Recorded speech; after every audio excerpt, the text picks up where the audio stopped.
All right, this is a 2004 Subaru Forester 2.5 base model, the X, I think. If you've got these controls, and I'm not sure about the digital temperature regulating ones, but if you got these controls, if you ever pull your dash out, you may want to look at the connector on the back of your fan motor speed switch. Mine was pretty browned and a little bit crispy. So anyway, the way that switch works is essentially when you're on 4, which is the highest setting, your fan can pull as much amperage as it wants to use at max speed, which obviously these are fused at a certain level, but I'm finding that you could still have some damage or possibly dangerous situations that don't blow a fuse. So anyway, when you switch it to 3, 2, 1, I believe all 3 of those speeds, this is the resistor, and it essentially will just dissipate some of that energy this is attempting to draw, because it's just a dumbass DC motor. When you turn it on, it wants to run at full speed. So this will resist the flow of current, which slows that fan down and creates heat. Now, the issue that I'm assuming happened is this car is now 20 years old. This is the old blower motor. Again, if I apply 12 volts to these terminals, the fan's going to spin at whatever the max speed is that it wants to, or it's going to spin at its fastest speed, period. If I restrict the flow of energy into it, it'll have to go slower, again creating heat. Now, the issue that I think is happening is as these get older and the bearings get shitty and stuff falls down in them, the amount of energy it takes to spin this becomes higher than the wiring was designed for, the connectors even. So preventative maintenance, I mean, this one's still spinning, but it's not nearly as loose as the new one. These are like 50 bucks. I wouldn't bother trying to rebuild it. I've already put the new one in. It's dead simple, but yeah, if you take a look at this is the connector for that DC motor on the fan. A lot of browning. And you can even tell that the insulation actually kind of cooked itself off here. And it was rather crunchy. I'll probably try and re-terminate these because loose connections or corroded connections will also cause higher resistance and thus more heat. This is the new blower motor resistor. You can see it's nice and clean. Our contacts are good. Now, if we take the old resistor, which I'm sure I put somewhere, there we are. Here's the old resistor, and you can see that our contacts are corroded. It's dirty, yeah, but you can actually see the buildup there on our copper contacts. So this, I believe, is less than $20. This whole process is really simple. And it's probably worth doing, especially if you come back here to do a cabin air filter and you find you don't have one. I don't know if this car was equipped with one originally, but at 180 something thousand miles, mine did not have one. So I put one in, very cheap. But yeah, the whole operation, if you want to do this, you can do your cabin filter at the same time. You'll want to open your glove box. Good God. You'll want to open your glove box. And you're going to see screws 3 across the top, 1 on the left there, 1 on the right. And then I believe, yep, you got 1 on the inside on the left and on the inside on the right. And the whole thing will just pop right out. Oh, I lied. 1 on the bottom. Half of mine were missing. So anyway, and possibly another one on the bottom right here. So look for all the screws and the whole thing should just freely pop out. Then you're going to find this situation. Once you take the dash out, it'll look a lot like this. Yeah, maybe it'll fall apart too. Anyway, you will reach under, pull this tab down on both sides, and this just pops out. This is where your cabin air filter goes. This one's like 10,000 miles old and it's already full of shit. So if you imagine all of that getting down into your blower motor, over time, you can imagine that that's going to fuck up the bearings and just make it a lot less efficient, and again, use more energy and create this issue. The air filter goes in one way or another. They're directional. So this guy sits in here like this, right on top of the blower motor. This is the blower motor. It's only secured with 3 screws. So anyway, if you want to do this proactively, hopefully before your car burns down, your original resistor is installed just like this. There are 2 Phillips screws. Again, all I did was remove the glove box, and this is what it looks like. There'll be 2 Phillips screws right here, and this connector. You push down, pull out, you know how connectors work. And this thing comes out. That's it. There's no gasket or anything. For the blower motor, there is this 90-degree angle tube, hose, whatever you want to call it, that just pulls off, no clamp or anything. And then there's a 2-pin connector providing 12 volts positive in return. I think I'm going to try and snip this off and then come back and maybe solder it back together. The blower motor itself is only secured with 3 screws. So it's this guy here, this guy here, and this one right here. I just used a stubby screwdriver. Anything shorter than this guy should work just fine. So that literally just drops out, and it looks like this when it comes out.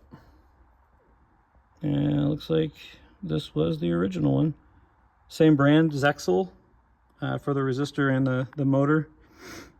Stamped made in Japan, so I'm sure these are the original. And yeah, so 3 screws, that drops out.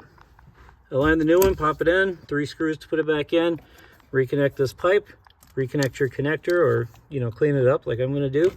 And then for your new resistor, do not repair. For your new resistor, you literally place it in the hole, reinstall the 2 screws. There we go. There are indexing pins, top and bottom here, to make sure it seats properly. 2 Phillips screws there.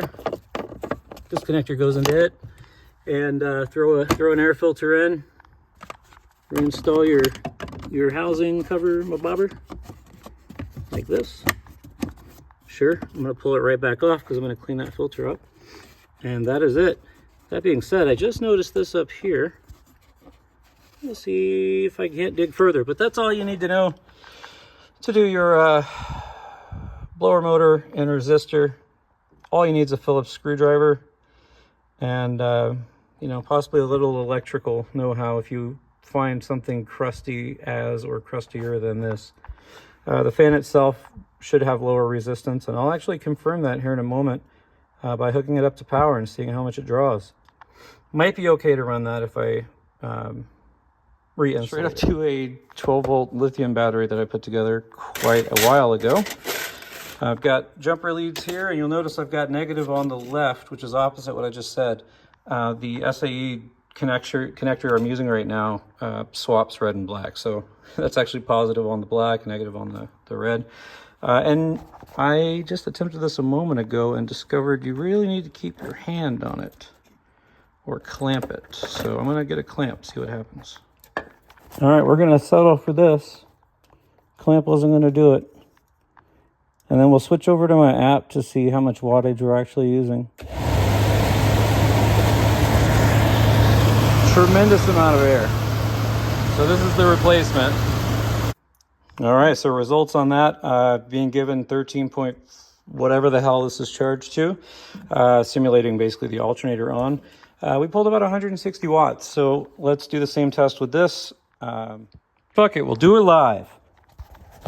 All right, I'm holding it with my chin. I'm gonna get it going. So once again, a tremendous amount of air. Anyway, this is, funnily enough, the one car that I own that I have not gotten a factory repair manual for, mostly because it's all pretty straightforward. That being said, I do not have the factory values for the resistance on the blower motor resistor. Couldn't tell you what they should be, but we can test the original I pulled out and the replacement. This was from Rock Auto. It was less than $15 if I recall correctly. I am doing this repair now before I sell it, simply because I can't know about something that could be a safety issue and ignore it. It just wouldn't feel right. So got my old as shit multimeter out here, and just going off of the original, we don't have much to go by, but there are printed markings on the replacement unit. Part number, I'm going to read you both numbers on it. SW11345 Charlie or YL2405UL. So let's just compare between the two. The markings on the replacement say MO on the center pin that's by itself. They say H, MH, L, ML. So I have a 4-speed blower motor, so I'm assuming this is, or I should say, I have a blower motor with a 4-speed controller, which is really just this and a switch, but I'm going to assume this is low, medium, high. Oh, sorry, that's ML. Low, medium, high, medium, high. So that would be the lowest resistance, the next lowest, the next lowest, and the absolute highest.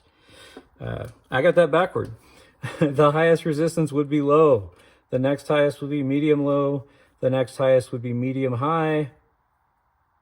And the least resistance would be high, which I assume is virtually a straight pass through. If it's not bypassed, fucking flies everywhere. Anyway, let's get to it. So let's go with the new resistor first. I could get some clamps and do it that way, but that's no fun. So on high, we should have very little resistance, and we are reading about 0.2 ohms. Medium high, reading 0.5. That makes sense. On medium low, we should have even, actually we should have more than that. I'm getting 1.2. Yeah, well, 1.1, 1.2, somewhere in that neighborhood. And then on low, this should be the highest resistance value of all. We are getting 2.5 ohms, 2.6 ohms. I got to get a better meter, but somewhere in the 2.3 to 2.5, 2.6 arena. So let's orient this about the same way, and let's compare what we've got here. Trying to clean up the spade connector at least a little. So this, oh, there is an H on the factory unit. There's an H. So this should be our highest value, which, what did I just say? 1.5, or was it 2.5? Nope. Oh, yeah, H should be low. I keep getting that backward. I'm reading 0.2. I remember that being about the same. This guy, I'm reading point, god damn it, yep. 0.6. So I'm just wiggling around to see if it drops, and it does. 0.5, it's going back to 0.6. So a little bit of difference there. I mean, 0.6 is 20% greater than 0.5, I guess. Now, on these guys, I'm curious to see... Oh, we are jumping all over, but... Okay. This corrosion had to be contributing to the issue, so I'm going to dig through it here. And we get something stable at 2.7. So, let me try this one. This one should be, I think, a little lower. 1.3. I don't remember the exact values, but I do believe that our lowest setting... is a little bit higher. I could be wrong, but the corrosion definitely doesn't help. The fact that I'm doing this test with, you know, one small contact patch and scraping away corrosion, we're not dealing with surface area. When you have a connector plugged in, goddamn flies. You've got spade connectors going over, or, you know, whatever type of connector going over these tabs, which are male spades. And you really need that contact area to allow current to pass through. Any, you know, corrosion, like right here, I don't know if you can see, and I'm not going to fuck with zoom, but on this pin we have, let's see here, quite a bit of green corrosion on the pin itself. Again, that's the lead that goes out to the motor. So we had resistance all over the place. Whether or not this is the issue, I will replace it and hopefully prevent some kind of meltdown in the future. And I found a lot of videos and pictures of people having this issue, some in much more dire situations than I am, as far as their wiring melting to the point of being unusable. Now this is protected by a 20 amp fuse, but we're dealing with you know, wiring I would say is probably 14 gauge at most. If I take you over here, yeah, I'd say the wiring in there is probably 14 gauge. Now, this is brand new Encore, oh, it's just a section, how nice. Encore marine grade tinned copper wire with 105 degrees Celsius rating. I would trust this with, say, 15 amps or so. But truthfully, you know, if I were going to put something on a 20 amp circuit, I know the fuse should be your weakest link, but if I knew that it could pull 15 or more amps and I had all these connections in the line, I'd probably go with something beefier or more stout connectors, less prone to doing this. But I have seen many, many different results that are like this on car forums for all sorts of vehicles. So good luck.